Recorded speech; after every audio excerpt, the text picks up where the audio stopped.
Bon, déjà, bonsoir tout le monde. Bonsoir tout le monde, quelle belle intro. Elle nous était offerte, donc on a regardé les premières minutes du téléjournal suisse, Tout à fait. qui peut-être va encore parler de ce tremblement qu'est la dissolution de notre conseillère fédérale. Et puis voilà quoi. Je pense que tout le monde se souviendra où elle était au moment où on a reçu la petite notification. C'est-à-dire que moi, c'était pas une notification. Hein. Ah non, mais toi, t'as eu des bruits de couloir avant. Pas avant, mais c'est juste qu'à la seconde où elle a ouvert sa bouche, c'était « Branle-bas de combat !» Tout le monde derrière les ordi, on va devoir communiquer. Ok, voilà. Bon, bah, on a une conseillère fédérale qui est tombée, pas encore. Elle tombera le jour de mon anniversaire, le 31 mars. Wouhou! Et donc, à la prochaine session parlementaire, je crois, c'est ça? Mais du coup, non, ce sera hors session parlementaire, je crois. Non, ce sera... Ouais, ils ont dit qu'ils allaient planifier sûrement le 13 mars. Mais du coup, j'essaie de faire un résumé de ce qui a été dit, là. Alors? Elle a pris la décision toute seule. Bah, déjà, on commence par l'information importante pour les personnes, soit qui n'ont pas encore suivi, soit qui nous viennent de France. Viola Amherst, une de nos conseillères fédérales, donc notre gouvernement, une de nos ministres, vient de démissionner aujourd'hui. Ça faisait 6 ans qu'elle était en place, oui, parce que chez nous en Suisse, tu peux rester à ton poste de ministre autant de temps que tu veux. Bah, en fait, pas de limite. Plein de gens me disent, enfin, les gens avec qui j'étais étaient là, mais c'est inédit, une conseillère fédérale qui démissionne et tout.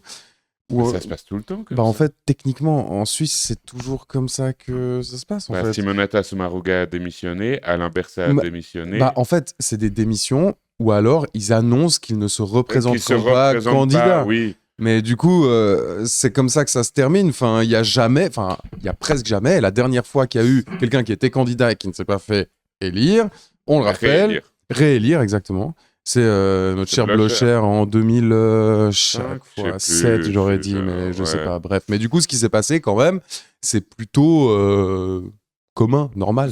C'est plutôt commun. Après, ça reste, même si c'est commun, ça reste un changement dans la politique suisse parce que ça rebrasse les cartes, ça redéfinit certaines lignes, alors pas tout, mais de savoir... qui va la remplacer, pourquoi est-ce qu'elle est partie, savoir qu'est-ce que ça va définir sur la politique future, ça a quand même une importance. Donc oui, c'est assez anodin, une conseillère fédérale qui démissionne, mais à chaque fois, ça amène quand même un renouveau dans la vie politique suisse. Et en même temps, pas du tout. Et en même temps... Mais oui, c'est ce que t'expliquais hier dans ce fameux live, que quand on a un conseil fédéral... qui est soumis à la collégialité et qu'en fait, à chaque fois, c'est juste la continuation des politiques qui sont pas vraiment décidées par eux. T'en as des fois un qui a un petit peu plus de charisme que l'autre et du coup, dans ses portraits, quand il part, on dira voilà, il a marqué la politique suisse parce qu'il faisait des TikTok. Et puis, oui, mais en réalité, on a tendance à dire que ça n'a pas trop d'influence, etc., en fonction de la personnalité et des combats menés par les conseillers et conseillères fédérales, ça peut avoir plus ou moins d'impact. Je prends l'exemple de Albert Rochety qui est au DTEC, donc au département des transports, de l'énergie et je ne sais plus pourquoi c'est le C, mais enfin bref. Communication. Ah ouais, ouais, possible. De toute façon, en Suisse, on a l'art de faire des départements qui n'ont pas trop de sens. Où lui, clairement, il a changé la ligne du DTEC en y arrivant. Oui, mais il a été élu pour ça. Donc, c'est pas vraiment lui qui... Enfin, il y a personne qui prend à contre-coup le Conseil fédéral. C'est parce que dans l'air du temps, là maintenant, il fallait quelqu'un qui droitise encore plus avec la résultante des forces du Parlement, de tout. Il fallait quelqu'un qui soit encore plus turbo-droitard, turbo-libéral, du coup, ils l'ont foutu lui. Ouais. Il y a certains contre-exemples, on en avait parlé avec Adrien Buclin, d'un conseiller fédéral socialiste dans le tournant des années 90-2000, qui avait été élu notamment parce qu'il était connu comme étant mou du fiac et puis à être plus centriste que de gauche, et qui en fait, une fois qu'il est arrivé... il avait un sale caractère. C'est pas qu'il avait un sale caractère. Non, mais dans les huis clos, en mode où il était là, si, on va faire ça en fait. Il avait une posture beaucoup plus de gauche que qu'on le lui connaissait quand il était au Conseil national. Et là, Wouh Et là, ça déboîte. Merde, on Mais, s'y attendait pas. Mais du coup, là, une des questions, c'est en fait l'UDC, donc le parti d'extrême droite, ce dimanche avait publié un communiqué de presse qui avait été repris dans toute la presse, surtout alémanique, qui demandait la démission de Viola Amert. Parce que c'est vrai que, bon, elle a eu 2-3 casseroles au département de la Défense sur des problèmes de communication, sur des problèmes de gestion de projet, sur les problèmes du F-35, le nouvel avion de combat qui est toujours pas arrivé. On sait pas quand il arrivera. Hein, c'est pas aussi rapide qu'Amazon ce machin. F-35 ou Gare de Lausanne? J'ai fait hashtag Amazon parce qu'on est sur Twitch. Du coup, je me dis peut-être qu'ils vont augmenter nos subs. Ah ouais, smart. Ouais, monsieur. Smart. Et du coup, c'est pour ça, notamment, que l'UDC a demandé sa démission. Sauf que ce qui est marrant, c'est que, du coup, aujourd'hui que Viola Amert annonce sa démission, bah, Céline Amodru, vice-présidente de l'UDC, aujourd'hui dans Forum, elle dit « Ah bah j'espère que c'était pas à cause de... » On veut pas passer pour les méchants. Est-ce que c'était pas à cause de nous? Genre vraiment, tu fais une action de communication qui demande la démission d'une ministre, et ensuite, une fois qu'elle démissionne, t'es là, ah non, ce serait dommage que ce soit de notre faute quand même. Genre... Non, mais non, et puis Viola Amert, elle a dit, c'est elle qui prend la décision toute seule, j'insiste vraiment. Et en plus de ça, bah moi jusqu'à maintenant, j'avais fait la théorie comme quoi la seule vraie chose qu'ils font seuls et où personne les embête, c'est leur discours, justement, leur allocution présidentielle. C'était la seule chose. Et là maintenant, bah Viola Amert, elle l'a dit, non, c'est l'allocution présidentielle où effectivement ils font le texte eux-mêmes et là il n'y a pas de conseil, il n'y a personne qui les embête. Mais ça, tu sors vraiment de ton chapeau. Non, mais c'est ma théorie. C'est ma théorie, je te dis. C'est ma théorie. Quand on a vu les allocutions, là, elles sont tellement barrées que vraiment, c'est le seul truc qui est possible. C'est que ce soit juste eux qui les fassent. Bah là, Amert, elle a dit que non, il y a un deuxième truc. C'est aussi leur démission. Ils choisissent leur démission quand ils et elles le veulent. Et personne d'autre. Mais après, il y a quand même la journaliste de la RTS qui a dit on peut croire que c'est peut-être une décision qui est prise avec l'UDC, mais aussi avec le parti quand même, non? Oui, mais le truc, c'est que la décision avec le parti, parce que si vous n'avez pas suivi, la semaine passée, Gerhard Pfister, le président du centre, donc le parti de Viola Amert, a annoncé lui-même sa démission. Et le truc, c'est que du coup, tu as des gens maintenant qui disent Viola Amert, elle part maintenant. Comme ça, Gerhard Pfister peut directement reprendre son siège.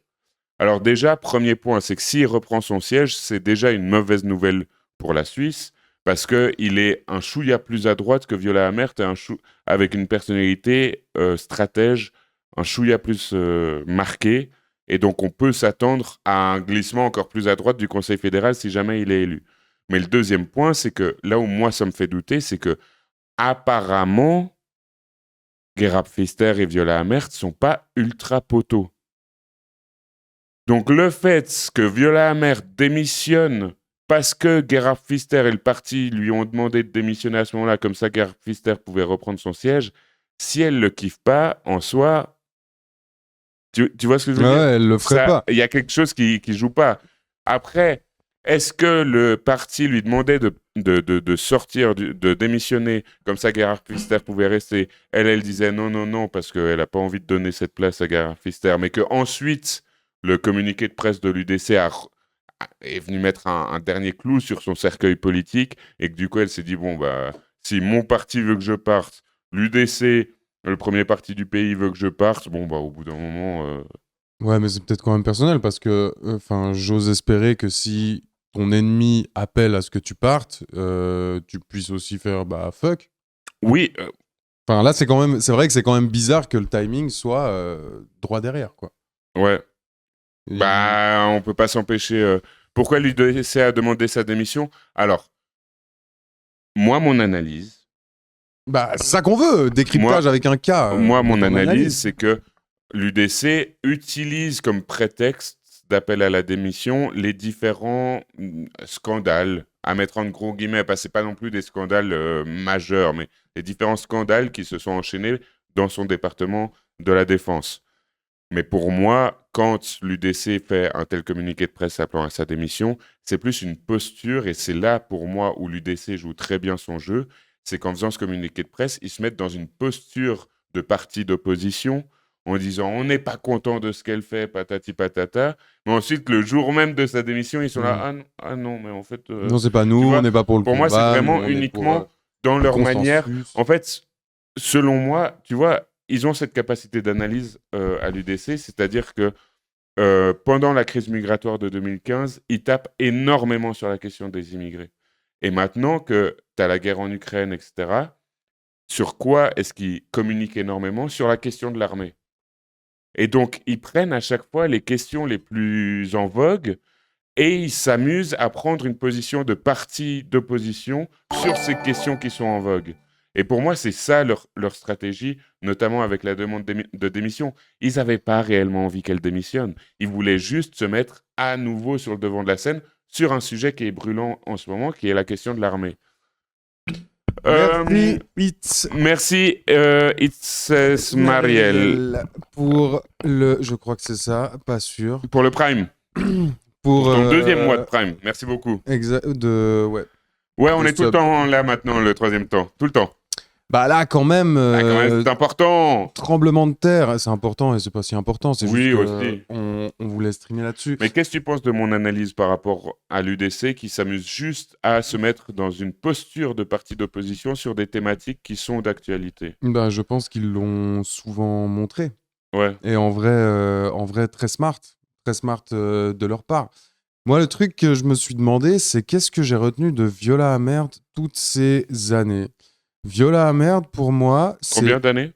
6. Oui. Elle a fait quoi? Elle a fait 2019 2018, 2024. Parce que tu comptes pas 2025, on est en janvier. Ouais, fin 2018, du coup. Ouais. Ouais. Et du coup, qu'est-ce qu'il a fait? Et c'est marrant parce que là, il va commencer à y avoir plein de portraits qui vont sortir sur ce qu'elle a fait, ce qu'elle a pas fait et tout. Effectivement, on en parlait avant. Ça a toujours été une conseil fédéral qui était appréciée. Ouais, tout le temps dans le top. Une bonne, de l'opinion publique et tout. Dans les sondages. Et c'est hyper bizarre parce que c'est celle qui a. En fait, c'est pas si bizarre que ça. En vrai, ça rentre exactement dans ce qu'on leur demande de faire. Ouais. De pas. Le seul qui a cassé ça, en vrai, c'est Berset. Peut-être Bourkhalter avant un petit peu, mais Berset qui vraiment avait un style et qui a marqué les gens pour ça et qui était pas détesté à cause de ça. Parce qu'en général, les conseillers fédéraux, c'est vraiment plus ils sont mous du fiac, plus on les aime. Quoi. Ils sont... Si jamais le troisième temps, on parle de la démission de Viola Amherd, notre conseillère fédérale de l'armée. Excuse-moi, je t'ai coupé. Et ancienne présidente, elle était présidente l'année passée. Elle a attendu de faire son truc de président et puis ensuite ciao. Et du coup, en fait, elle rentre parfaitement là-dedans. Et c'est vrai que c'est les trucs qu'on va sûrement lui... en fait, on en a déjà parlé là dans ce journal, quoi. C'est vraiment qu'elle a réussi à nous faire bouffer des F-35 qui sont, on le rappelle, complètement inutiles et super chers. Et en plus, moi, on peut pas me dire que je dis ça uniquement parce que je suis de gauche. J'adore les avions. Oui, j'adore les avions. Ce monsieur ici est un fan absolu. J'ai jamais rencontré quelqu'un qui connaissait autant l'aviation. Alors, je peux te dire qu'il y en a beaucoup qui connaissent beaucoup plus que moi l'aviation. Oui, mais que moi, j'ai rencontré. Ah, que toi, t'as rencontré peut-être. Mais alors, du coup, je vous le dis, je pose mes intérêts ici. Moi, j'adore les avions. Donc, on me donne un bulletin de vote, on me met du F-35, en veux-tu, voilà.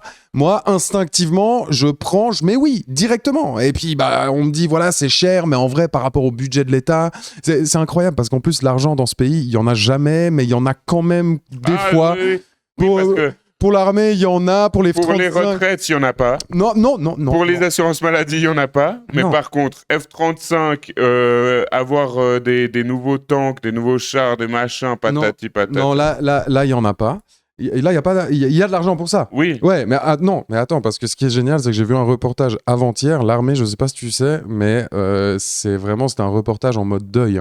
La tenue... Oui, l'uniforme A.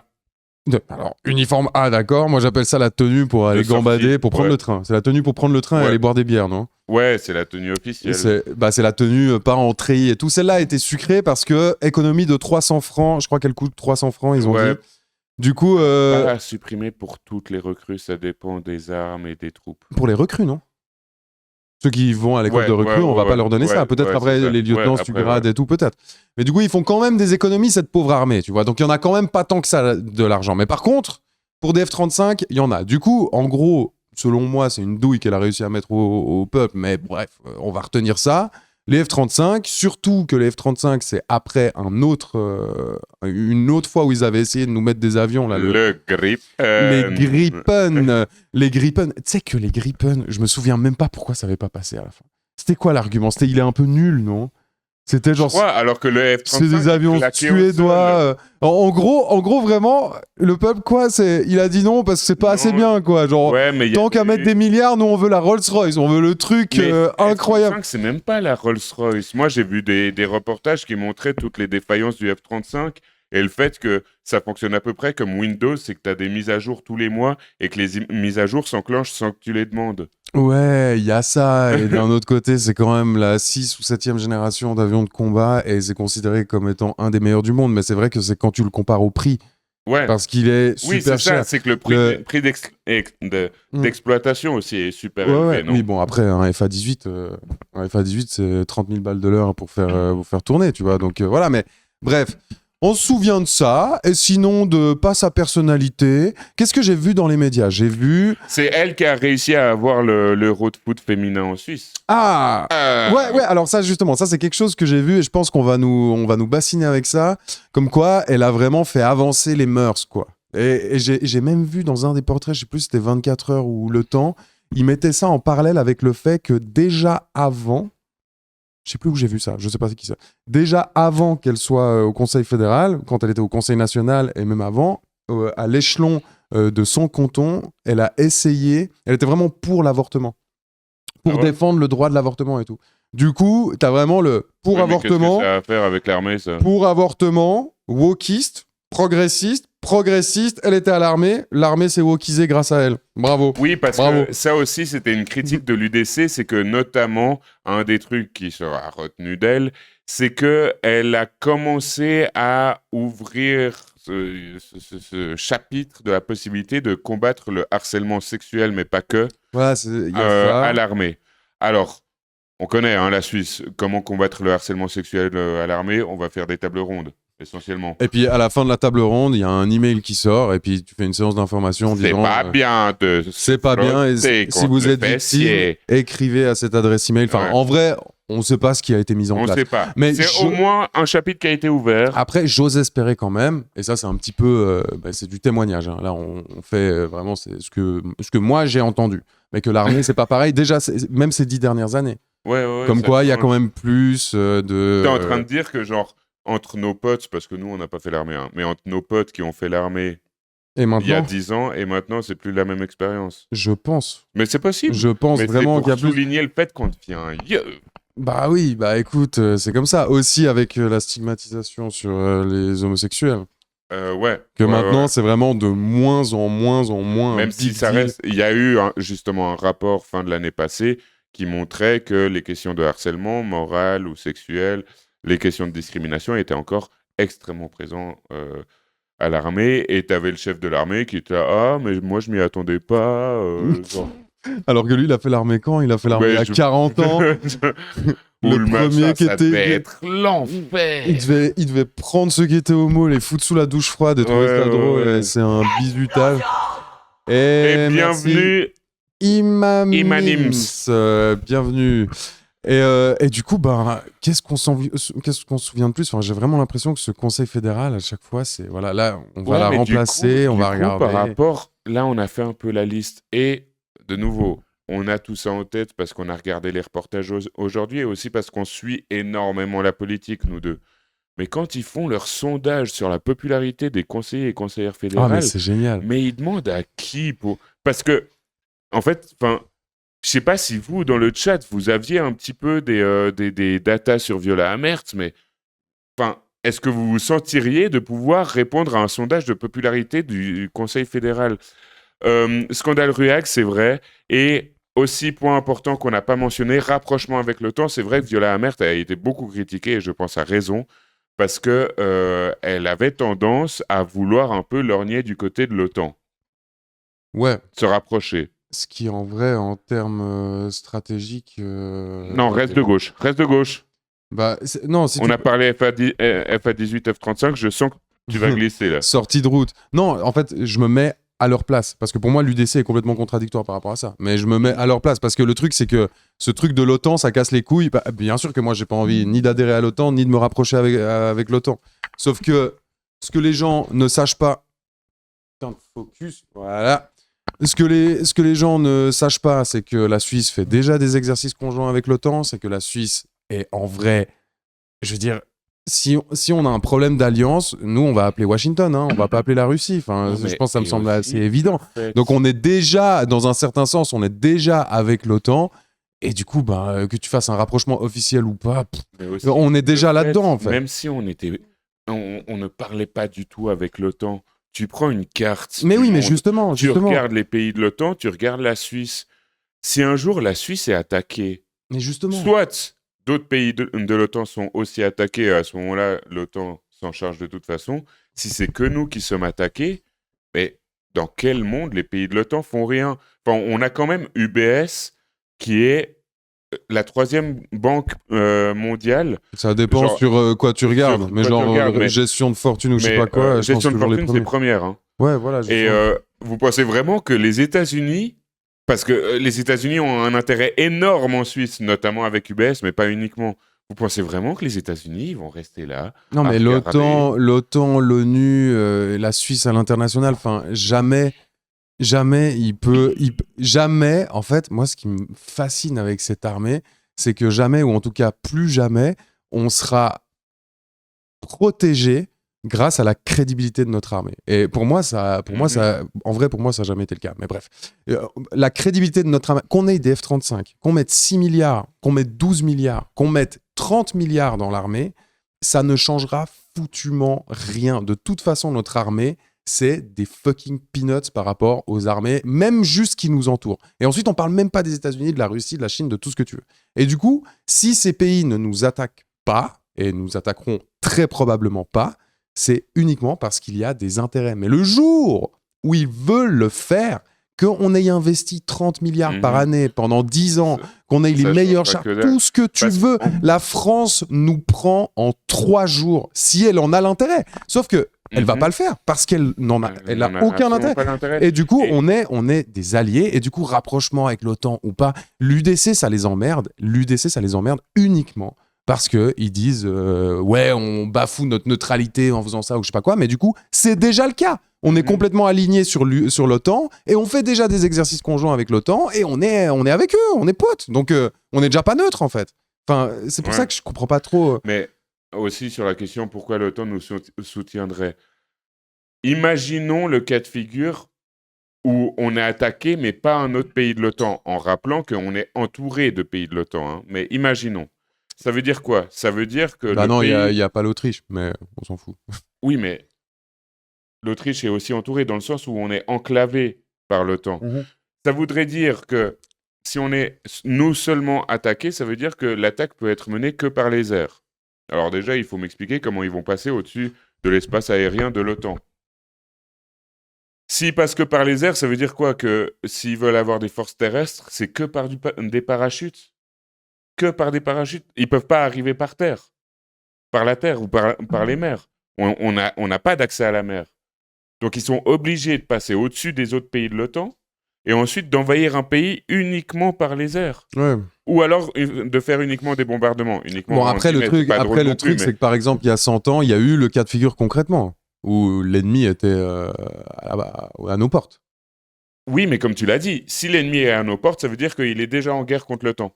Ouais, exactement. Et s'il est déjà en guerre contre l'OTAN et qu'il n'est pas en train de se faire maraver la gueule, c'est pas nos 3 pecnos qui vont réussir à l'arrêter. Non, vraiment, là Red Brouette, t'as écrit c'est pas si vrai. Alors, je sais pas de quoi tu parles. C'est pas si vrai, si c'est par rapport à cet intérêt. Je sais, en Suisse, il y a plein de gens qui croient, même avec les 2 exemples des dernières guerres mondiales, enfin, les 2 seuls qu'il y a eu d'ailleurs, la première et la deuxième, voilà, c'est un discours, et c'est aussi un discours qu'on te donne à l'armée. Moi, à l'armée, qu'est-ce que j'ai fait? J'ai fait juste la journée d'information. Bah, c'est le premier truc qu'ils te disent. Que c'est l'armée qui a permis de garantir la sécurité de la Suisse depuis 1798 et que C'est pour ça qu'il faut continuer à servir, continuer à machin. Et si pendant la Première et la Deuxième Guerre mondiale, l'ennemi n'est pas rentré en Suisse, c'est grâce à notre armée qui était crédible et tout, parce que nous, on avait une neutralité crédible et armée, à la différence de la Belgique qui était tout plate et puis qui avait même vraiment une armée moins puissante encore que la Suisse. Ok, si tu veux, pas du tout. S'il voulait rentrer, il serait rentré. Et d'ailleurs, à chaque fois, je ne sais pas pourquoi les gens oublient ce contre-exemple. D'ailleurs, 1798, notre armée fédérale, sauf erreur, enfin l'armée qu'on a aujourd'hui sous cette forme, c'est la première fois que notre État a été unifié. Bah en fait, c'est quand Napoléon il est venu, quoi. C'est Napoléon qui est venu, qui a unifié, qui a dit voilà, je vais vous faire votre armée, votre truc. Napoléon a attaqué la Suisse militairement.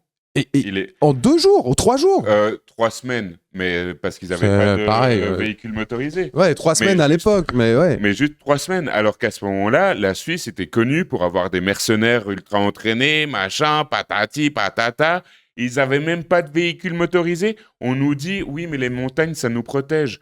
Ils traînaient leurs canons avec des chevaux et des ânes. Et ils ont quand même réussi en 3 semaines à envahir la Suisse. Là, à ce moment-là, le délire. À ce moment-là, il y avait un intérêt pour Napoléon de conquérir la Suisse. Il l'a fait. Et aujourd'hui, c'est la même chose. C'est pour ça que, enfin, vraiment, en plus, acheter des tanks, ouais,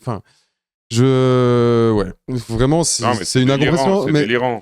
Mais du coup, pour convaincre les gens là-dessus, et moi, ce qui me fascine, c'est effectivement, ils ont tout le temps l'exemple de la Première et de la Deuxième Guerre mondiale. Cet exemple, vraiment, tu peux le débunker en 2 secondes. Oui, Tannenbaum, ils l'ont pas fait et tout. Il n'y avait pas d'intérêt pour Hitler de rentrer en Suisse. Ils avaient même un intérêt, au contraire, à garder la Suisse comme pays neutre, intermédiaire financier et diplomatique entre les parties. Bien sûr. Ils avaient cet intérêt-là. Et du coup, les mêmes gens qui disent ça, tu leur dis 1798 et puis ils répondent quoi? Tu leur dis 1798, là, il y avait des intérêts qui étaient alignés, on était finis. Hein. Finito, en 3 semaines, ils n'avaient même pas de véhicules motorisés. Mais du coup, c'est juste que ça doit rentrer dans un narratif de nous, on est seuls, on est capable de défendre notre pays, même l'Ukraine et tout. Effectivement, et c'était Brella qui avait dit au Parlement, putain les gars, mais si on doit faire décoller un FA-18 hors horaire de bureau, ça veut dire qu'il y a, par exemple, la Russie qui est passée par-dessus ce pays, qui les a défoncés, et nous, avec nos 3 FA-18 qui tournent... Bon, maintenant, ils tournent H24, mais genre... Bâbord d'armure, l'armée suisse sert surtout la diplomatie. Alors, sert entre autres la diplomatie, notamment en Corée, au Kosovo... encore maintenant, ou finalement ils ont quitté le Kosovo? La KFOR, je crois que c'est fini, mais je suis pas sûr. Quand ils le font, c'est avec de l'infanterie. Attends, faut être précis. En Corée, il n'y a pas de soldats. Hein. Non, en Corée... Il y avait. Non. Il n'y avait pas de soldats? Il n'y a jamais eu de soldats? Non. Ok. Non, en Corée, en fait, en Corée, c'est parce que quand la Corée a été... après la fin de la guerre de Corée, ils ont fait cette zone de démarcation, la DMZ, Demilitarized Military Zone. Tout à fait. Et du coup, la Corée, les deux se sont mis d'accord pour choisir du coup 2 pays qui sont si possible neutres, ou en tout cas chacun pouvait, la Corée du Nord et la Corée du Sud pouvaient choisir 2 pays qui allaient veiller à ce que les 2 pays, la Corée du Nord et du Sud, mettent en place la paix et surveillent la paix en fait. Et du coup, la Corée du Sud a choisi la Suède et la Suisse. La Corée du Nord a choisi genre la Pologne et la République tchèque ou je sais pas quoi. Et du coup, c'est juste que tu as un observateur permanent qui est là-bas et qui doit s'assurer de machin. Ouais, mais après, je crois que c'est un militaire ou alors un diplomate, je sais pas. Je crois que c'est un militaire. C'est peut-être un militaire, mais il y a pas. Ouais, exactement. C'est peut-être ça. Oui, je crois que c'est ça. Mais symboliquement, en fait, c'est symbolique et c'est vraiment genre non, on va rien faire et tout. Mais alors, si tu prends l'exemple de la KFOR. Là, c'est des militaires. Qui n'étaient pas armés, sauf erreur, parce qu'il y avait eu un scandale avec ça. Mais c'est en tout cas pas des F-35 qui sont envoyés. Oui. C'est pas les chars d'assaut qui sont envoyés. C'est de l'infanterie avec, à la limite, des... comment ça s'appelle là, les troupes de radio, télécommunications, je sais pas trop quoi. Mais ça coûte peanuts dans le budget de l'État. Et en plus, on a combien de soldats, ou on a eu combien de soldats à la KFOR au Kosovo? Que dalle. Mais après, c'est une vision de réduire la guerre à des chars, des tanks, en fait de réduire surtout la défense, c'est ça que je veux dire. C'est de réduire la défense à des chars, des tanks, des mitraillettes, c'est vraiment juste ressortir que le dernier échelon, qui est quand tout ce qu'il y a avant a échoué. Et surtout, une fois de plus, parlons des intérêts. Ça n'a juste pas de sens. Et du coup, bah voilà, en fait, comme tu as dit avant, l'UDC, là maintenant, il cultive juste, en vrai, l'UDC, et ça va plus loin. Parce que même le PLR, même elle était PDC, ils vont faire que d'augmenter les budgets de l'armée. En fait, c'est juste un narratif, tu le fais passer. Tu le fais passer au par peuple. idéologie, parce qu'ils sont fanats de l'armée et pour eux, c'est la grandeur d'un pays se calcule par la taille de son armée, mais aussi parce qu'il y a quand même des intérêts économiques à faire tourner RUAG, qui est une entreprise semi-étatique. Semi-étatique. Je crois détenu par l'État. Détenu par l'État, mais qui a quelques soucis, et puis qui, du coup, au plus l'armée passe commande, au plus RUAG produit des munitions, et au plus RUAG peut verser des dividendes. Enfin, c'est aussi ça la réalité. On n'a pas un énorme tissu d'industrie de l'armement comme aux États-Unis ou en France, etc. Mais il est quand même présent. Mais quand même, je crois, parce que au début de mes études, j'étais vraiment en mode comme toi. Ouais, mais nous, c'est rien du tout. Je me souviens quand j'étais aux États-Unis, ils nous parlaient des armes suisses et j'étais là, mais cassez-vous vraiment, genre vous êtes ridicules. Non, si, on a les quand armes même, suisses. on a quand même. On a des armes, genre des armes de tir, quoi. Mais on n'a pas de missiles, on n'a pas de. Puis par contre, des technologies aussi. Technologie à l'EPFL et tout. EPFL, le PFZ, je peux vous dire, ils sont au taquet. Qui sont développés, mais entre-temps, je me souviens que je tombais sur 2-3 vidéos, sur 2-3 reportages, que c'est quand même quelques millions par année, et ça part dans des endroits un peu chelous quand même, tu vois. Ouais. Genre, on avait vu un cas qui était passionnant en Libye. En Libye, Kadhafi, est-ce que c'était en Libye ? Oui, je crois que c'était en Libye. Ils ont trouvé des avions de combat en Libye que Kadhafi avait eu, et en fait il y a eu tout, c'est des avions suisses Pilatus, et il y avait eu tout ce débat sur les avions à double usage, parce que nous on est les pros pour ça avec Pilatus. T'as plein d'avions qui ont une version civile. De tourisme. Ils ont une version civile, mais en gros les pas de vis sont déjà installés pour y brancher 3 bombes et 4 mitraillettes, tu vois. Et t'as Pilatus qui a non, mais en fait vous pouvez attaquer une GoPro ici. Et du coup ça c'est usage civil, et en fait ils avaient retrouvé que sur l'avion toutes les commandes et tout étaient écrites en japonais, parce que Kadhafi il avait détourné ce truc comme ça. Il avait acheté des avions au Japon qui étaient venus et tout. C'est très bien. Mais exactement, parce que sur tous les objets que la Suisse produit qui est militaire, tu exiges une traçabilité dessus. Après, est-ce que c'est respecté ? Est-ce que tu le sais ? On n'en sait rien. Mais du coup, tout ça pour dire que l'industrie de l'armement en Suisse, elle n'est pas énorme et tout. Alors vrai, mais quand même, moi j'ai été choqué parce que c'est quand même plus que ce qu'on croit. C'est pas juste on fait 3 flingues et puis on les envoie un petit peu puis on se fait 3 francs. Alors c'est très vrai qu'on a acheté des drones israéliens et ils fonctionnent pas, c'est pas mal. Une partie de notre armement et de notre recherche part à Tsahal, c'est aussi ce qu'a démontré le collectif d'occupation de l'université de Lausanne. Par rapport à part 2-3 zélés de l'UDC qui défendraient la Suisse, la Confédération abandonne direct. Moi en fait, selon moi, genre la bourgeoisie suisse, peu importe qui l'envahit, elle arriverait à s'adapter. Elle ferait du bise. Ça serait exactement comme les collabos marchands, enfin commerçants de Paris sous l'occupation allemande. C'est faut changer un petit peu. Alors ça, juste, en plus, c'est ce qui s'est passé avec Napoléon. Hein. Et c'est ce qui s'est passé la avec grandeur Napoléon. de la Suisse et tout. Parce que cette guerre-là qu'il y a eu en Suisse, justement, l'invasion en fait de Napoléon, je m'étais un petit peu penché sur cette période, et en fait, 1798-1803, en fait, en Suisse, il n'y a pas beaucoup de choses qui ont changé dans la vie des gens, en fait. C'est juste que les cantons ont changé, les machins et tout. Mais en fait, c'était pas du tout une guerre de... En fait, il a pas annexé la Suisse. Enfin, si, il en a créé un État fantoche. Mais du coup, ça veut dire je respecte quand même le pays, je respecte les frontières. Je prends la petite bourgeoisie qui est sur place, qui en plus est toute contente d'arriver au pouvoir avec l'armée de Napoléon. Se tire, que l'aristocratie Exactement. Et du coup, t'as Napoléon derrière qui te back avec son armée. Et toi, t'arrives, tu fais tes petites affaires et tout. Et puis du coup, en vrai, en Suisse, c'est un petit peu ce qui s'est passé en France pendant la guerre. Et du coup, bien sûr, mais à 100%, que si on se fait envahir, mais genre, tu crois que les petits bourgeois là-haut, ils vont être là, genre, non, nous, on est neutres, puis on va défendre notre neutralité jusqu'à la fin. Mais mon gros cul, mec, dès qu'ils vont pouvoir signer des petites alliances, des trucs qui vont les mettre bien, c'est bon. Non, et puis voilà. Ils apprendront juste la langue de l'envahisseur et c'est tout. Mais même pas obligé en plus. Ouais. S'il reste. Mais aussi par rapport à ce que tu disais avant, Éminent Paquin, par contre, faut bien dire, l'armée c'est utile pour la gauche révolutionnaire, accès gratos à des armes et à l'entraînement, je dis ça, je dis rien. Alors déjà, nous condamnons vos propos de la manière la plus ferme possible. Et ensuite, oui, mais du coup, on n'a pas besoin de F-35. Enfin, après, moi, je dis ça, je dis rien. Au bout d'un moment, voilà. Camarade. Oh putain, le déguisement, il commence à... Il commence à... Putain, à chaque fois, j'ai pas de focus. C'est de l'autre côté, la tête. Ah, merde. Regardez-moi ça, comme c'est beau. Si ça, c'est pas beau, ça, c'est l'argent de l'armée, ça. T'as fait un c'est beau un peu à la Mélenchon. Comme c'est beau. Ça, c'est beau. C'est beau, ça. Magnifique. Comment pareil. Ah oui, non, mais... Demain matin, Ah, mais j'espère. Non, mais je dis comme Pierre Chabrier. Écoutez, moi, je veux pas me faire chier à faire des emojis. Vous prenez des screens et vous faites votre petite... Voilà. J'ai placé Pierre Chabrier. Là, c'est le contrat, là, c'est le contrat qui prouve. Ouais, voilà. Enfin, bref. Hein.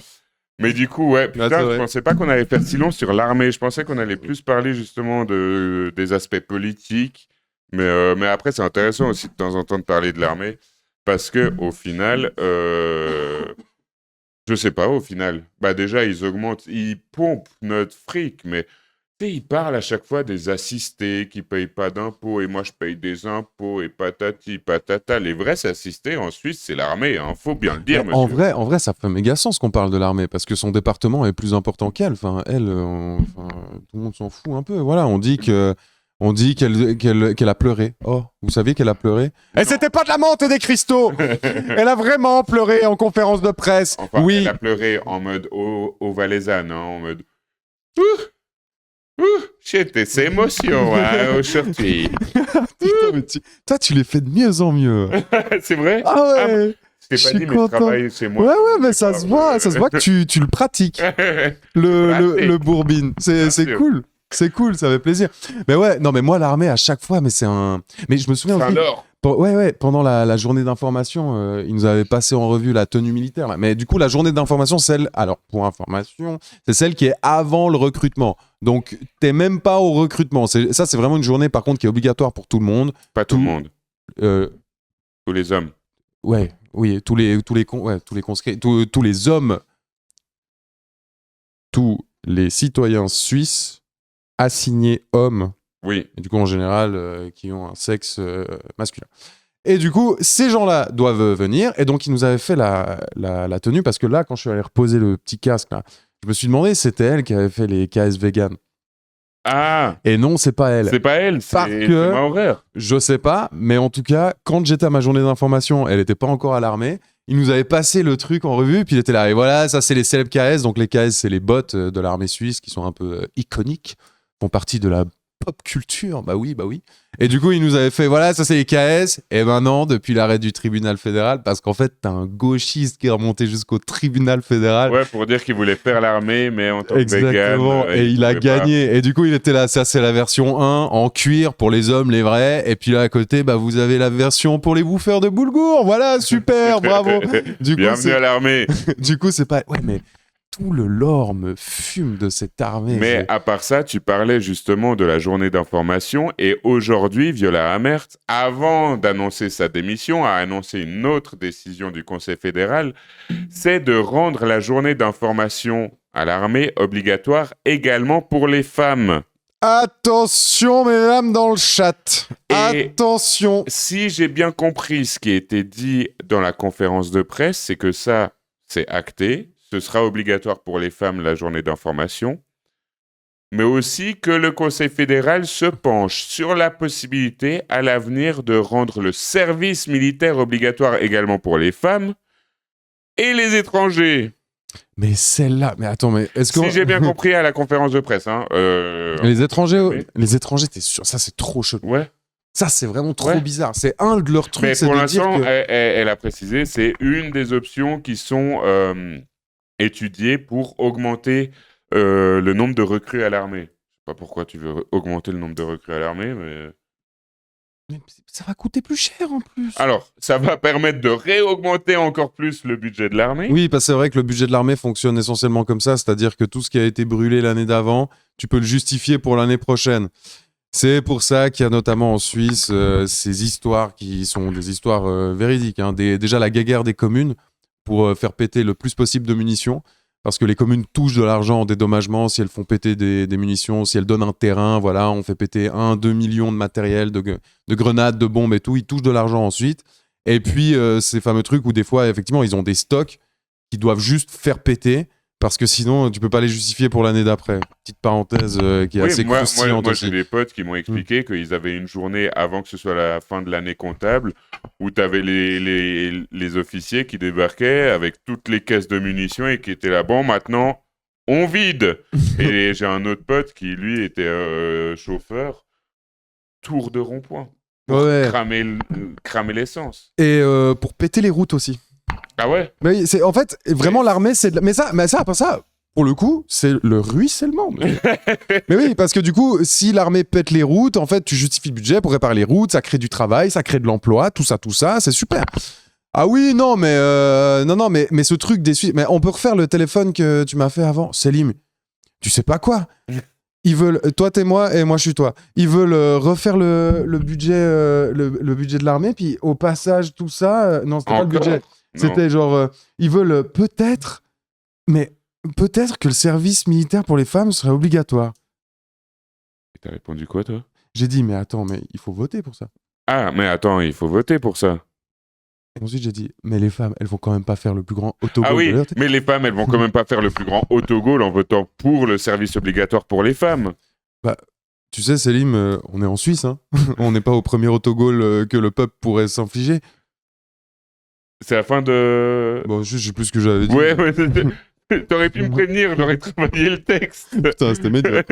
Oh là là. Alors qu'en plus, on l'a vécu ce moment. Hein. Oui. Pas plus tard qu'aujourd'hui. Non, mais attends, mais tu te rends compte, une votation pour imposer aux femmes... Mais tu sais, une votation comme ça, je veux même pas voir la gueule des débats, mec. Ah non, mais... je veux même pas voir la gueule des débats. Je pense on fait 20 ans en arrière sur la misogynie.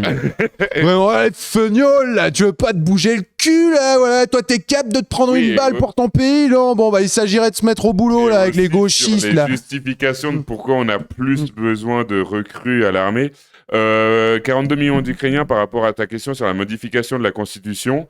Je crois, mais c'est à vérifier, hein, faut jamais prendre ce qu'on dit pour argent comptant, mais que rendre le service militaire obligatoire aux femmes, ça demanderait un changement de la Constitution, mais je crois que la journée d'information, ça demanderait pas de changement de la Constitution, je crois. Les médias feront tout pour faire passer ça pour une guerre des sexes. Ouais.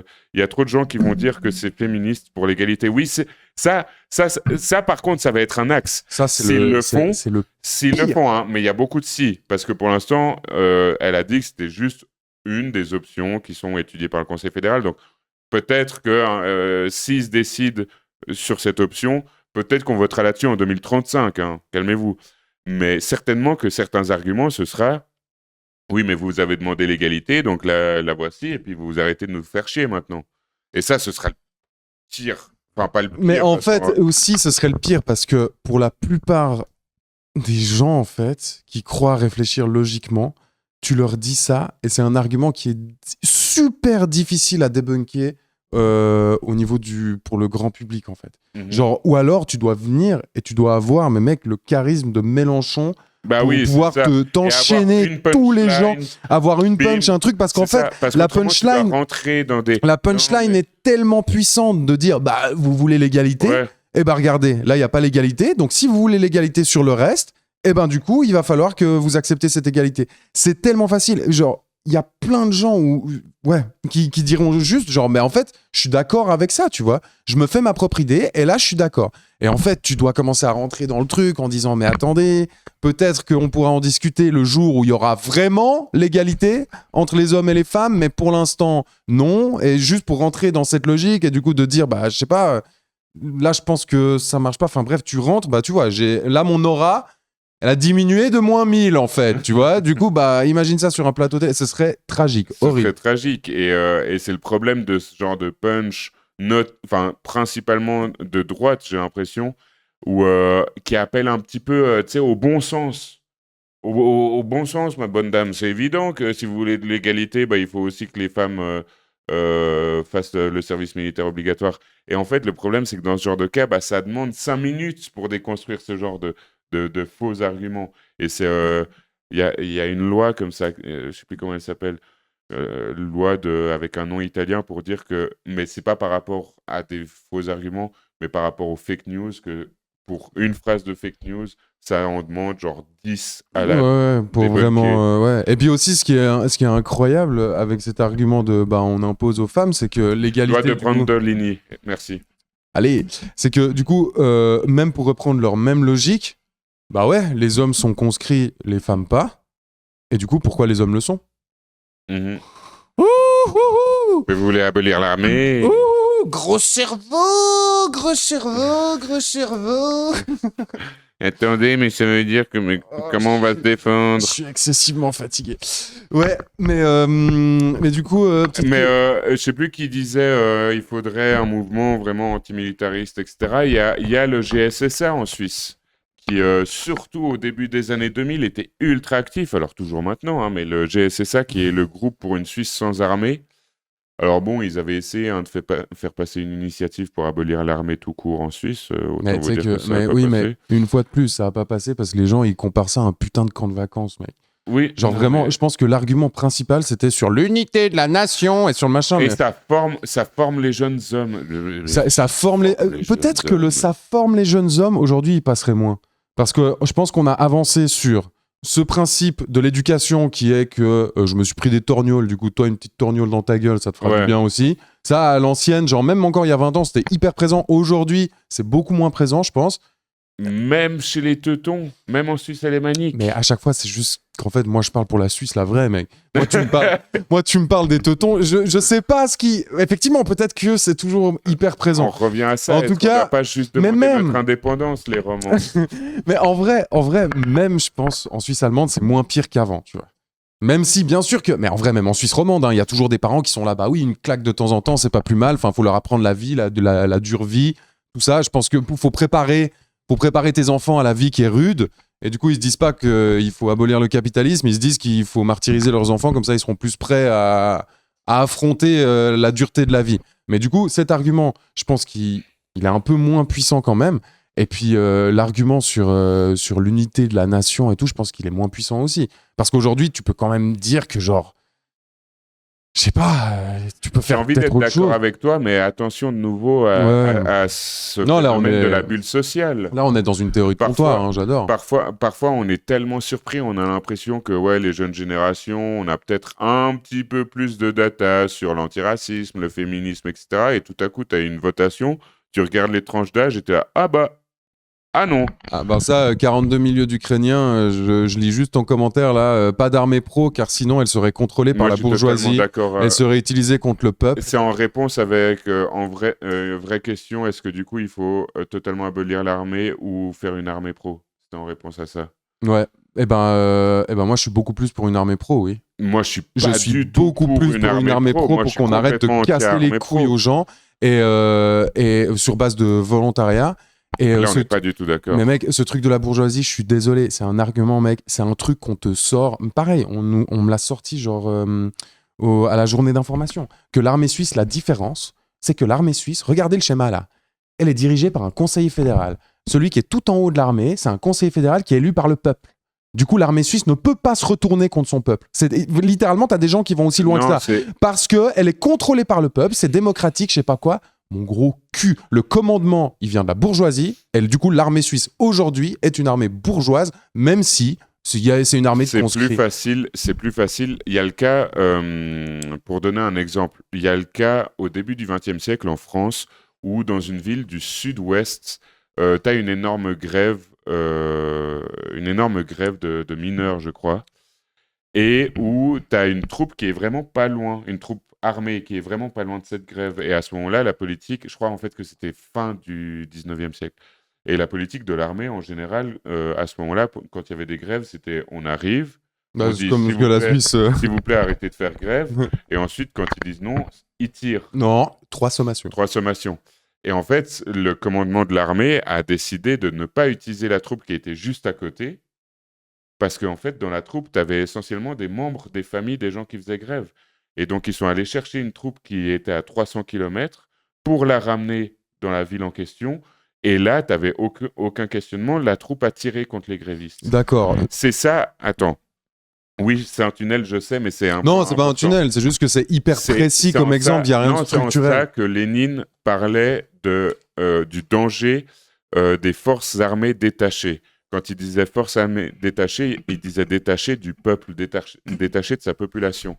Quand tu as une armée professionnelle, c'est une armée qui va avoir tendance, comme en France par exemple, à beaucoup plus vivre en caserne, entourée que d'autres militaires, et éloignés de chez eux et de leurs proches, et à être encore plus, pendant de longues années, embrigadés dans la logique de l'armée et dans la propagande de l'armée.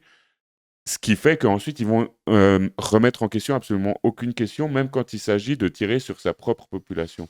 Alors que quand tu as une armée de milices, que tu es à l'armée que pendant 6 mois, qu'en plus, ta caserne, elle est juste à côté de chez toi, etc., c'est quand même un chouïa plus compliqué.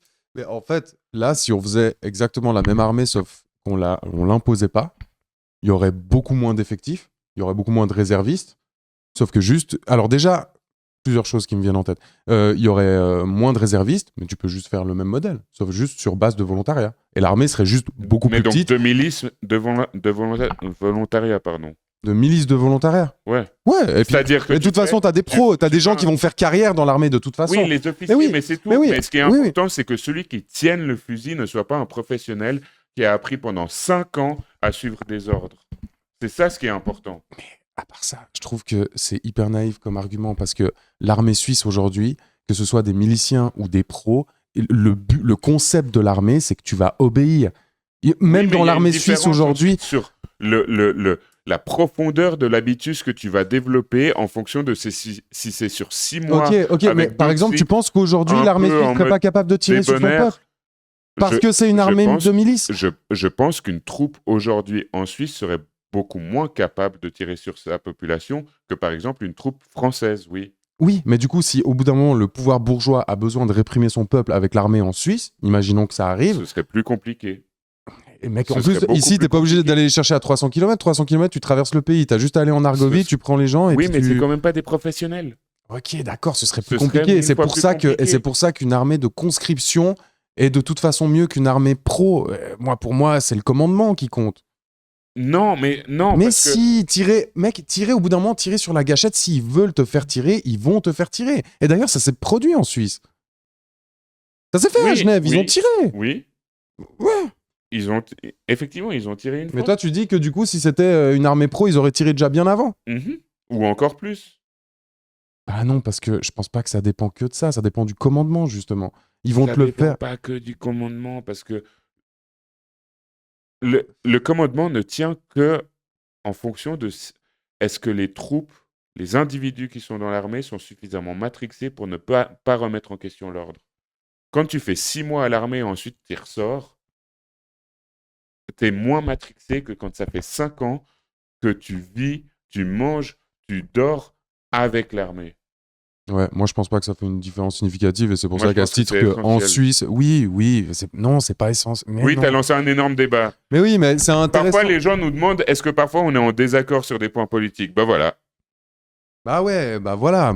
Pour moi, ce truc de l'armée suisse, vu que c'est une armée de conscrits, c'est une armée du peuple. C'est une armée qui va défendre les intérêts, qui va exécuter les ordres. Et puis voilà, peut-être ce sera plus une armée de bras cassés, effectivement, parce qu'il y a moins d'entraînement. Mais pour moi, ce truc de conscrit, pas conscrit, c'est la même chose que de dire qu'une armée appartient au peuple à partir du moment... Non, pour moi, ça appartient pas au peuple, ça je suis d'accord avec toi. Ouais, oui, mais et sur cet argument de la démocratie, parce qu'il peut se tenir aussi cet argument de la démocratie. Vu que c'est un conseil fédéral qui est élu par le peuple qui est en haut, ça veut dire que c'est impossible que cette armée se retourne parce qu'elle est contre elle. Bah ouais. Bah c'est déjà démonté. Ouais. Bah oui, moi, pour répondre, mais oui, mais mes arguments, ils se rapportent aux affects, aux questions d'habitus, à des choses très concrètes. Mais tu sais, quand on parle des affects, justement, si on parle des affects, en arrivant dans la situation où l'armée suisse devra un jour peut-être retirer sur son peuple, admettons que ça arrive dans dans quelques années, il y a des troubles, il y a quelque chose qui se passe, par exemple une révolution, j'en sais rien, et que du coup l'armée doit être amenée à tirer, il y a des étapes avant. il y a des étapes avant qui vont se passer. Il y a un climat politique, tout ça, c'est pas juste du jour au lendemain, hop, on va renvoyer les gens à aller tirer sur leurs potes. Il y a des choses qui se passent. Et là, tu as largement le temps. Un être humain, pour moi, est beaucoup plus malléable que ce que tu crois. Et du coup, si en 5 ans, ça commence à dégringoler, le climat politique, t'inquiète pas que cette armée bourgeoise va prendre tous ces petits conscrits, vont bien leur laver le cerveau. J'ose même pas imaginer le lavage de cerveau qu'il devait y avoir pendant la guerre mondiale, ici en Suisse. Avec des conscrits, des gens. 6 mois, je pense, un être humain, tu le fais tirer sur un autre être humain mais en 3 jours, s'il faut. Tu mets avec tous ces trucs de l'armée, tout ce qui se dit, tout ce qui se matrix, la peur de la sanction aussi. Mhm. Je sais pas, genre moi, pour moi, c'est pas du tout ce truc de conscrit, pas conscrit ou quoi. Bienvenue au Ludo. J'entends tes arguments, mais pour moi, l'idée d'une armée professionnelle... Alors de milice... De milice non obligatoire. Bah voilà, là on est d'accord. Mais du coup, ça veut dire qu'on aura une armée de milice que de fanats de fusil. Non, parce qu'ils se réservent toujours le droit de les virer. Ouais. Et puis ils aiment pas trop ça. Mais alors on est d'accord. Armée de milice non obligatoire. Et puis en vrai, ouais, non, parce que... Ou ils aiment pas d'armée. Alors déjà, pourquoi pas juste pas d'armée. Et puis un autre truc aussi, c'est que la droite... Enfin, ouais, je sais pas, ils sont tellement pas cohérents. Ils font que de parler d'incitation pour le développement durable, pour le machin et tout. Faites des incitations pour l'armée. Pourquoi vous avez besoin de l'article 41, sauf erreur 41 ou 49, je sais plus. Pourquoi vous avez besoin de cet article pour que les gens aillent faire l'armée? Incitez! Vous avez des bonus, vous avez le même salaire qu'à merde, la même rente qu'à merde. Parce que à merde, on le dit pas, hein. On le dit pas, mais commandant, elle a diminué son salaire par 2, hein. Elle a divisé son salaire par 2. Ouais. Sérieux, ça, Bah, elle était à 450 000, maintenant elle est plus qu'à 200 000 à vie. Ah, donc, attends, quand même. Hein. Donc, c'est sûr, elle le fait pas pour l'argent. Hein. Excusez-moi, je dois juste aller me poudrer le nez. Non, mais t'es sérieux, mec? Tu dis ça en live comme ça, mais c'est pas possible. Les journalistes et tous les enfants qui nous regardent, non. Alors, qu'est-ce qui se dit dans le chat? Puis quand tu mobilises les troupes, ceux qui veulent pas tirer sur leurs concitoyens, ils répondent même pas à l'appel non. Je sais pas à quoi ça fait allusion. Ce sont des concitoyens, leur ennemi. Mais voilà, pour moi, ça rentre dans cette...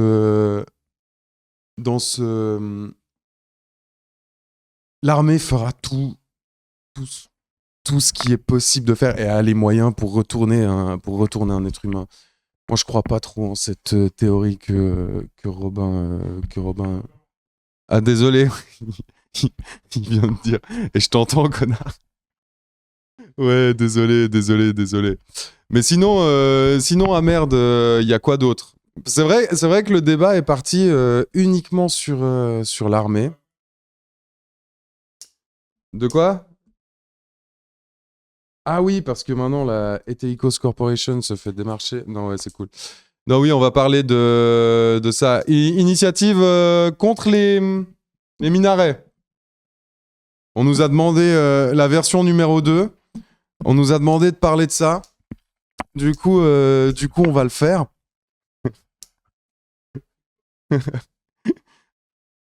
Ouais, je les laisse en suspens avec ça, j'attends que tu reviennes. Pas sous-estimer l'impact du service militaire sur l'anticommunisme pendant la guerre froide. Non, mais comme je dis, j'imagine pas à quel point ça devait être une propagande pas possible. Parce que déjà là, pour vous parler d'expérience personnelle, moi, je me suis fait dégager de l'armée parce que j'ai dit que j'étais trop angoissé et que ça m'allait pas et tout. Et bien sûr que forcément, on connaît, hein. On joue un peu, sauf que c'était vrai en fait. C'était vrai. Juste, tu rentres, t'as déjà un niveau de matrixage. Et moi, je me souviens qu'il y avait un truc qui m'avait un peu choqué, c'est que je venais de ma vie de civil normale et tout. Et là, quand je suis rentré dans la caserne, j'ai vu des gars, ils étaient genre 6 autour d'un baby-foot et ils avaient l'air tellement heureux de prononcer la phrase « Eh mec, je te parie ma solde, quoi !» Je te parie ma solde. Et en fait, eux, c'était des gens qui étaient en train de faire leur service, juste leur service obligatoire. Et en fait, en quelques mois, t'arrives déjà à te dire, bon, bah voilà, le truc le plus stylé que je vais faire de ma journée, c'est de parier ma solde, qui est donc de 5 francs par jour, en jouant au baby-foot. Puis ils avaient l'air vraiment de vibrer avec ça. En fait, je pense que l'armée aujourd'hui, franchement, elle est chill. Elle est beaucoup plus chill qu'à l'époque, sûrement. Et d'ailleurs, le climat, enfin, juste de faire son service, d'avoir fait son école de recrue en 42, par exemple, ça devait être légèrement un autre délire que de le faire aujourd'hui. Et du coup, pourquoi pas? Et d'ailleurs, c'est un des arguments aussi que j'entends des fois pour les gens qui sont pour l'armée. Ils disent, ouais, mais aujourd'hui, c'est 3 fois rien. Mais du coup, si c'est 3 fois rien, déjà, pourquoi on continue à la faire? On ne sait pas. Et puis en fait, déjà ça, pour moi, c'était un matrixage qui était ouf. C'est de dire que, je sais pas, mais j'ose même pas imaginer ce que c'est. Franchement, moi, ça m'angoisse trop. Tu rentres dans une caserne pendant 4 mois. 4 mois, c'est pas énorme à l'échelle d'une vie, c'est rien du tout. Mais 4 mois où on te dit tout le temps la même chose, où tu es obligé d'obéir ces trucs, sinon tu as des conséquences de zinzin, et on te fait passer ça avec un lavage de cerveau à base de tu seras l'avenir de la nation, l'avenir du. Enfin, c'est vraiment un truc de ouf. Bonsoir Méduse, effectivement. Hello. Un truc aussi qu'ils avaient dit, c'était sur. Que je me souviens bien là, c'était vraiment déformation de la réalité. Et puis, ils jouaient vraiment avec ce truc viriliste de ouf. Hein. C'était la journée d'information, donc on n'était pas encore au recrutement. Et au bout d'un moment, le gars qui faisait la présentation avait dit je sais que là, il y a des gens qui sont contre l'armée. Qui est contre l'armée? Bah, franchement, j'ai levé la main, mais j'ai pas levé la main le premier. Parce que juste ça, en fait, t'es dans ces barreaux. Ça m'avait choqué aussi. Journée d'information, on va à Morges. Le barreau, il se ferme. Genre, on pouvait plus sortir physiquement. Moi, j'ai rien acheté à manger, rien. Bah, en fait, ils te font à manger, mais juste, j'étais là, bah, je sais pas, on va aller à la Migros pour acheter un truc à midi. Bah non, en fait, juste ce fait qu'ils ferment les barreaux et tout. Enfin, mec, après quelques jours à l'armée, t'as plus ta capacité de penser. Et du coup, si on est dans un contexte en Suisse ou de politique où c'est tellement tendu qu'on va te dire là maintenant, tu vas aller dans la rue et tu vas tirer sur ce qui n'a pas le droit d'être dans la rue, après 2 sommations, et même pas, tu tires juste, les gens ils le font, mais conscrit, pas conscrit. Ouais, après... On parle des affects, on parle des affects. Moi, en faisant pipi, je réfléchissais. Est-ce que... Mais c'est une piste de réflexion. Hein. Et en fait, je pense que je devrais aussi plus lire sur cette question, voir les théories marxistes, etc. Parce que c'est quand même toujours là où il faut viser. Mais est-ce qu'on ne peut pas considérer que... Je suis d'accord avec toi. Même quand tu es à l'armée que pour 6 mois, c'est possible, malheureusement, d'être amené à tirer sur ta propre population. Mais est-ce qu'on ne peut pas considérer que quand tu as une armée professionnelle, ça fait que les militaires deviennent une classe sociale à part avec leurs propres intérêts? Alors que quand il reste 6 mois, c'est trop instable pour que ça en fasse une classe sociale à part. Ok, c'est peut-être une piste effectivement qui est intéressante, sauf que le truc, c'est qu'aujourd'hui, le commandement de l'armée, c'est cette classe sociale. Et moi, je te parle juste, par exemple, de ça, juste par rapport à l'ordre qui est donné dans une armée. Mec, genre, c'est fou d'imaginer un gars qui sort d'une caserne, qui est dans un contexte politique, on lui file une arme, on lui dit tu vas tirer. Enfin, franchement, il y a quelques récits de gens qui ont posé leur arme et qui ont déserté. Jusqu'à il y a pas longtemps, c'était encore genre prison à vie en Suisse. Je me demande si c'était même pas le dernier délit qui était passible de peine de mort. Oui. Genre trahison à la nation, jusque dans les années 70 et tout. Pas aussi tard que ça, mais je crois, abolition de la peine de mort en Suisse, c'est dans les années 70, je crois. Sur le code militaire. Hein. Mais justement, mais trahison à la nation ou défection... 92 ? Non. Mais c'est pas impossible, c'est pas impossible. Peine de mort... Oui, autant faire un camp scout obligatoire. Mais oui, mais bien sûr. En vrai, moi je suis totalement d'accord. Enfin... Et un camp scout, un camp scout rémunéré. Après ça, moi, un camp scout rémunéré avec formation obligatoire sur les armes. Non, formation obligatoire sur les manières de mobiliser pour des mouvements sociaux et d'envoyer mais des. Justement, tu crois vraiment que ça va se passer ça? Mais non, mais faire des trucs cool, griller des cervelas dans la forêt, et puis on te paye pour ça et on te dit les Suisses allemands, c'est un échange. Les Suisses romands, vous allez en Suisse allemande avec des Suisses allemands. Les Suisses allemands... Ah non, mais attends, mais si on fait ça, du coup, ça veut dire qu'il y a plus de... une semaine sur 2, pendant ton camp de scout, une semaine sur 2, c'est dans la forêt, vous faites des petits jeux, c'est sympathique. Et une semaine sur 2, vous aidez, genre dans les EMS, dans les hôpitaux, dans les machins, etc., dans les métiers socialement nécessaires et qui manquent de main-d'œuvre. Et pour voir aussi cette réalité de la société suisse. Ouais. Bah, là, je signe, mais du coup, en fait, en vrai, c'est le service civil là, que tu décris. C'est un camp de boy scouts. Bah, non. Ah ouais, non, parce que tu dois faire quand même le... Attends, ouais, non, mais en fait, non, ceux qui font le service civil, ils sont pas mélangés, ils voyagent pas. Parce que tu fais juste ton recrutement, mais après, tu travailles directement sur place. Alors, c'est un service civil amélioré à la société ICOS, Si ça, les droitards, ça peut vous satisfaire, parce que on parle de cohésion de la nation. Ouais, Et bah du coup, nous, on propose là une idée pour oui, qu'on mais déjà, cohésionne quelle bien. nation, quelle cohésion, Quelle nation? Quelle nation? Le drapeau carré, monsieur. Je peux te dire que ce midi, j'ai mangé avec mes collègues suisses-allemands parce qu'on faisait un repas canadien où on partageait notre bouffe, machin. Je peux te dire que je me sentais pas de la même nation, hein. Des trucs vegan, des trucs... S'il y a des droitards qui ont débarqué, voilà. Vous pouvez aussi vous amuser ici. Hein. On est là. La nation suisse n'existe pas. Bah tu vois, ça c'est le chat, c'est le chat qu'on a, ça. Ça c'est le chat qu'on a. Ça, c'est l'anti-France. Non mais ça, ouais. Ouais. Et ça vraiment, mais ça c'est limite pour moi un appel à l'insurrection. Mais Ouais. limite. Hein, Voire limite. apologie du terrorisme. Hein. Ouais, là non, là c'est tendu quand même. Défection. La nation suisse n'existe pas, non. Mais Non, c'est mais quoi, quelle ça honte. Est-ce qu'on parle du sujet là que j'ai mis en fenêtre? La nation fribourgeoise, par contre. Oui, la nation fribourgeoise. Mais déjà, les fribourgeois, rendez-nous vos esclaves, là. Déjà, Oui, juste... déjà, réglons ça. déjà, réglons ça. T'as 3 villages, on sait pas pourquoi, ils sont fribourgeois. Estavayer-le-Lac, c'est Et vaudois. séparez-vous de l'église catholique, merde. Aussi. Bah, Échalant, non, Échalant, c'est à nous. Je suis con. Et putain, je me suis. Ouais. Non, mais Échalant, c'était pas à nous avant. Rendez-nous Payerne. Oh, le Payerne Gate. Oh, le Payerne Gate. Rendez-nous Payerne. J'adore. Oh, mais même entre révolutionnaires, on va pas réussir à s'entendre. Mais à part ça, c'est fou. Non, le pays d'en haut est vaudois. Bah, c'est le pays d'Envaux. C'est le pays d'Envaux, justement. Voilà. Non, mais tu sais, même. Mais moi, j'adore. Tout ce lore sur la Suisse, j'adore. Et tu sais que récemment, j'ai appris que mon grand-père Payerne, hein, et je veux dire, va pas lui dire que c'est un fribourgeois, hein, vraiment, c'est Payerne, Vaud et tout, il soutient Gauthieron. Il dit, mais grand-papa, pourquoi Gauthieron? Il a dit, c'est le club le plus proche, c'est cool.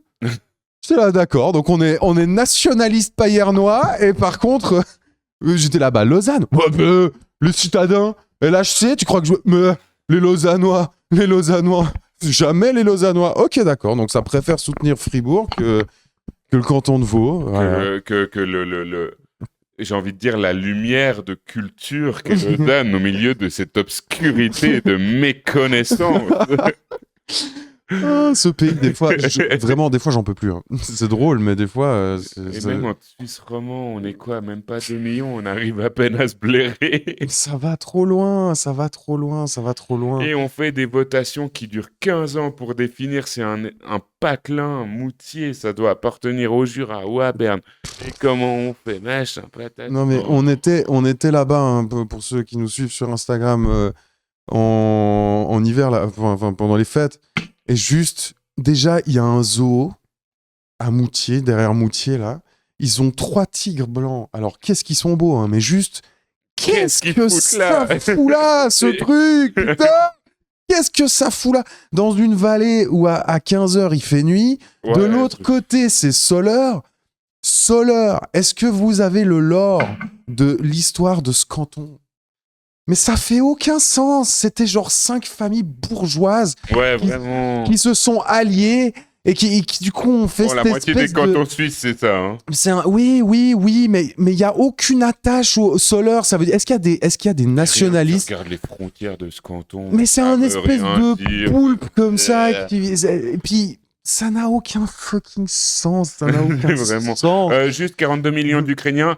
Si ton sub dépend du pays d'en haut gruyérien, je te le laisse. Franchement. Ah non, premier degré. Non, nous on laisse le pays Si d'en ton haut. sub dépend du pays d'en haut, franchement, pays d'en haut fribourgeois. Fribourgeois. Ah non, mais si c'est pour les subs, on peut même donner Châteaudet à Berne. Hein. Franchement, ça fait que Gstaad, Châteaudet, on donne tout. Ouais. Bah, pour des subs, on donne. Oui, mais je sais pas si le fribourgeois ou la fribourgeoise sera content. Ah ouais, faut tout donner à Fribourg, du coup. D'accord. Et je rigolais hein, quand je disais Lausanne, pardon, la nuit. 42 millions d'Ukrainiens. Je sens qu'on a titillé en toi un certain patriotisme, régionalisme. Attends. Ah, purée, d'accord. Mais moi, je sais même pas lire les commentaires. J'ai cru que c'est 42 millions d'Ukrainiens qui écrivaient que Fribourg, c'est la moitié des romans. Mais Fribourg, quand même, aussi. Fribourg, ils ont un lore historique de. Ils s'en sont Mec, toujours je sortis, dois te mec. filer le livre que j'ai lu, la histoire de la Suisse en un clin d'œil, parce que tu sais, je t'ai dit, ils font l'histoire ensuite ville par ville. Ah non, mais ça, c'est trop stylé, je Et, veux! et genre, pour comprendre en fait, ça a trop de lien avec comment la politique et la Suisse aujourd'hui fonctionnent. Entre la Zurich, qui était principalement bourgeoise, qui a réussi à foutre dehors son aristocratie et qui voulait uniquement l'économie et tout centraliser.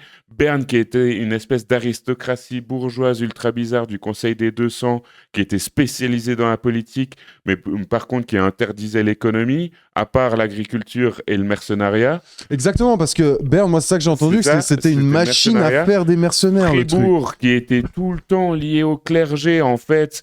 Lausanne a envoyé son évêque à Fribourg après que Lausanne soit devenue protestante.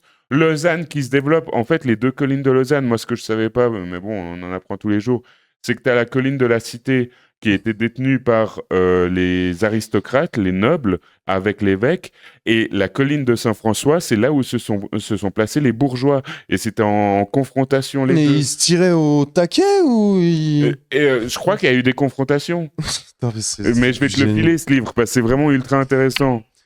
C'est du génie. Et Fribourg, on parlait avant des esclaves et tout. Je crois qu'il y a un lore où Fribourg, ils ont toutes ces esclaves, exclaves, donc tous ces trous de villes qui sont fribourgeois dans le canton de Vaud, ce qui fait aucun fucking sens. Et c'est littéralement des. Faut étayer. Mais un truc en mode des donations de Berne parce que les fribourgeois sont alliés avec Berne pour nous casser la gueule. Ou alors, c'était pendant la libération du canton de Vaud. Mais en fait, c'est Non, une mais dans le donation. livre, il parle d'un truc comme ça. Dans le livre, il parle C'est d'un une truc comme ça. donation. Et Que Fribourg était souvent du côté bernois quand il s'agissait de casser la gueule aux Vaudois. Exactement. Ouais, ouais, alors ouais. qu'ils ont Alors tout que construit, Berne c'est était des cathos et les protestant autres c'est des protestants. Ouais, Ouais. ouais. Berne qui faisait des descentes jusqu'à Fribourg, jusqu'à l'actuel Estavayer-le-Lac pour enlever des enfants, Pour les mercenaires. pour faire du Parce mercenariat. qu'on dit, on était des bons mercenaires. En fait, c'était C'est de du la trafic traite d'êtres humains. c'est- Genre, littéralement, t'avais des bataillons qui débarquaient dans des faubourgs, ils prenaient les enfants, tac, soldats. Allez, on les vend en France, machin. L'histoire de Neuchâtel aussi dans le livre. Neuchâtel qui était à la Qui est Prusse. à la fois prusse, mais en même temps dans la Confédération helvétique, qui du coup doit à la fois prêter allégeance, les gouvernements neuchâtelois doivent à la fois prêter allégeance à la Prusse, mais aussi à la Confédération helvétique. Du coup, t'as Napoléon qui débarque, il a c'est quoi ce Et bordel lui, juste, il en a fait Hop, le hop, hop, Jura. hop. Allez, vas-y, ça dégage. Porrentruy aussi était un espèce de diocèse ou un bailli ou je sais pas quoi. Ils ont été français, ensuite suisse, français, remachin Ouais. et tout.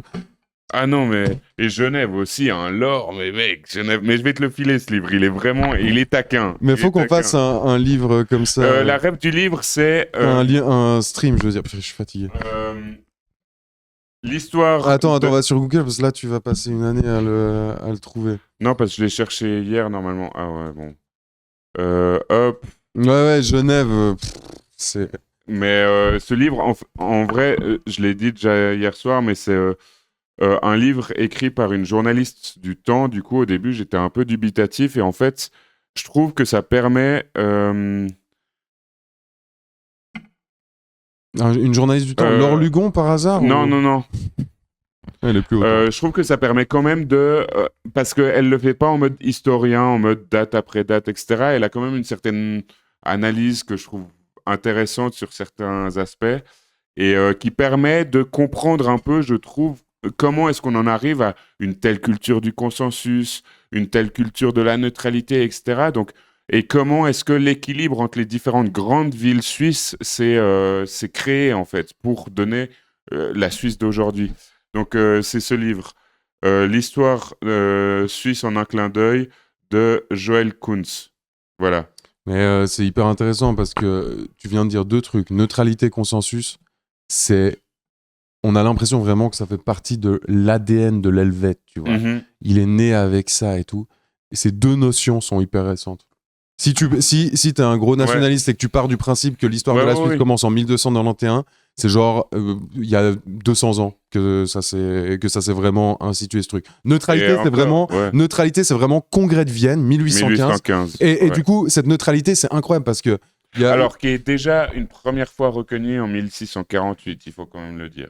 Oui, mais qui à chaque fois, parce qu'un des trucs qu'on dit qui est différent entre la neutralité que la Suisse a et celle que l'Autriche a, c'est que l'Autriche, c'était une neutralité imposée au sortir de la Deuxième Guerre mondiale. Sauf qu'en fait, la Suisse, c'était exactement le même bail. Sauf que nous, on est là, non, c'est nous qui, en gros, on cassait la gueule au monde et on a dit, regardez, nous, si vous voulez bien, on est neutre pour nous. Et du coup, c'est que nous, tu vois, on est mieux, on est venu, on a proposé ça au concert des nations et ils ont accepté et tout. Pas du tout. C'était juste que ça a été imposé. Une fois de plus, c'était dans l'intérêt des puissances européennes que la Suisse soit neutre à cet endroit-là. Et du coup, nous, on a construit, pour le coup, tout un lore en mode non, c'est Homo Helveticus, on est encore mieux et tout. On se bat contre. Exactement. Notre, en fait, la Suisse, si tu regardes l'histoire de la Suisse à la période médiévale, c'était tout sauf le consensus et la neutralité. Ah ouais, genre vraiment, c'est incroyable. Tout le monde se casse la gueule. Et puis le consensus, c'est venu vraiment, ça a été instigué 1848 en gros. Après le Sonderbund, où vraiment là, c'est là qu'ils ils ont martelé ça, on le rentre dans le truc et tout. Guillaume Tell, rien de consensus. Tu parles de la diète fédérale, tu parles des trois cantons primitifs qui se sont rebellés contre le Saint-Empire romain germanique. Il est où le consensus là, hein?